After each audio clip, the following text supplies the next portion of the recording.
Hello, 7th grade. Today we are looking at lesson 41, which is all about functions. So today the big thing is just learning what exactly this one word means and making sure that we can use it. So what a function is, I went ahead and wrote down the definition here. Please make sure you have this in your notes, is that it is a mathematical rule that shows a relationship between two sets or groups of numbers. So what it does is it takes an input number, you put a number in, and it will give an output number. So it gives a number out. So when we're thinking about this, a way to think about something that's a function that we've seen in real life would be a vending machine. If I put in a number on a vending machine, it will give something out. And if I put in a different number for a vending machine, it'll give something else out. But the important thing is, if I put the same number into a vending machine several times, I'll keep getting the same thing out. So every time you put in an input, if it's the same input, you should get the same output. That's how you know it's a function. And input gives you exactly one output number. So this right here is the definition. Make sure we have this written down in our notes. It's a rule that shows a relationship between two sets of numbers. So we put in an input number, like me using a vending machine. I would punch in a number and then it would give me an output. So that output number would be kind of like a vending machine giving me a soda. Alright, so I want to give you guys an example of this. One of the things we could do is say that if I give a side length for a square, so a side length for a square, I could have a function that would give me the perimeter. Get the perimeter. So we're going to draw a little function machine. This right here is my function machine. It's a box, and it's got an input right here, looks like a little funnel, and it's got an output right there. So in and out. And I can put any number in that I like, and I will get a number out. Any number in that I like. So we're going to start off thinking about a square that has a perimeter, or that has a side length of 1. So I've got my square right here. Let me do that in a different color just so it looks a little different. There we go. Let's draw my squares in green. It has a side length of 1. So if one side of the square has a side length of 1, we know they all do. And then the perimeter would be adding all these up. That's 1, 2, 3, and 4. So if I put in 1, I get out 4. In 1, out 4. Let's try that for a different number. If instead of having a side length of 1, I had a side length of 2. Let's try that. I add all these up. 2 plus 2 is 4, plus 2 is 6, plus 2 is 8. If I put an input of 2, I get an output of 8. And I can keep going and I would get more of these. And eventually we could find that my output is going to equal 4 times my input. And another way we could write that is that the perimeter is equal to 4 times the side. And that's going to be my function of my function machine there. So there's a lot of ways we could look at that. One would be with this in and out table that I just made. Another way would be making a graph. So I'm going to go ahead and make a graph of this. Make sure I have my x-axis and my y-axis here. X on bottom, y on top, and my x is going to be my input, and my y is going to be my output. So right here, I'm just going to make a few ticks on the x and some on the y.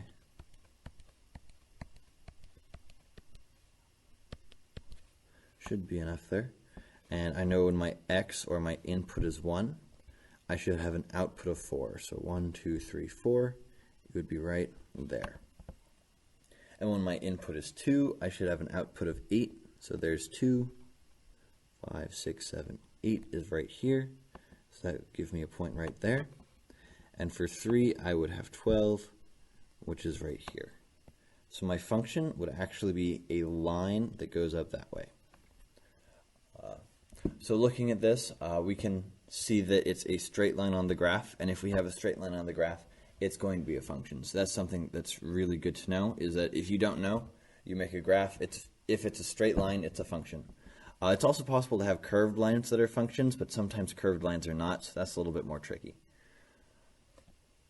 Alright, so we could also look at something that is the perimeter of an equilateral triangle, which would be essentially the same thing. So if I have a triangle here, and I have perimeters of 1, or sorry, a side length of 1, the perimeter would be 3. So my input would be 1, my output would be 3. And I could go down this the exact same way and get 2 would give me 6, and 3 would give me 9, and that would end up saying that my function would be that the perimeter would be equal to 3 times the side length. So again, I'm looking at an equilateral triangle, and my input is the side length. So there's an input of 1, 1, 1. Input of 1 means we have a perimeter of 1, 2, 3, which is what I put right there. If instead of that I had an input of 2, which means I would have side lengths of 2, 2, 2, and 2. 2 plus 2 plus 2 is 6, so I would have a perimeter of 6. And that again is going to be a function. So another function I can look at, let me get rid of all these, would be if I have 2 people playing a game, and let's just say that my first person, I'm going to name him A, because I'm very creative, and my second person, B, are playing a game. And A is going to be giving a number, and B is going to be doing something to it.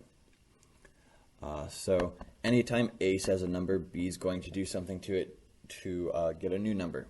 So let's say A says 1, and B says 3. A says 2, B says 4. A says 3, B says 5. And A says 5, B says 7. So if we can find something, or we can do something to A to get B, then we know this is a function. So what's happening here is that the B number is going to be equal to the A number plus 2, which we can see all through here. 1 plus 2 is 3, 2 plus 2 is 4, 3 plus 2 is 5, and 5 plus 2 is 7. So no matter what number A gives, B could come up with another number to replace it. What we could see is that if I make a graph of this, right here, I'm going to have some numbers for A. My input's going to be my x-axis, and B, my output, is going to be my y-axis. So y is out, x is in. And looking at this, my first input number is 1, and my first output number is 3. So I go 1 on the input, 1, 2, 3 on the output, and there's my point. Then I have 2 and 4, which would be right here, 3 and 5, which would be right there, and 5 and 7, which would be out here. And that will end up getting me a straight line as well. And because it's a straight line, I know that it is a function. Sometimes we will run into things that are not functions, which would look like if I had, I'll just draw a table real quick. So we remember with our rule of functions that any input has to give us one output. So if I have an input 2 and an output 4, let's say 3 gives us 5, and then I have an input 2 and an output of 7. This cannot be a function, and the reason for that is that we have this input 2 here and this input 2 here, and they gave us different things. So the 4 is different from the 7, which means that this cannot be a function, not a function, because one input R2 gave us multiple outputs, the 4 and the 7. And that's how we're going to check for functions. So that's pretty much what a function is, and some problems that you could be asked while talking about functions would be to find the relationship between two sets of numbers. So what I'm going to ask you guys to do is we are going to look at this table, and I would like you guys to write a rule for me that defines the function. So this is pints on one side and ounces on another. So if I have so many pints, this is how many ounces I have. If I have 1 pint, I have 16. 2 pints is 32. 3 is 48. And 4 is 64. Just like that. If you guys could find the function there, please find the function. That will be what I'm looking for, as well as your notes. I'll see you guys in class.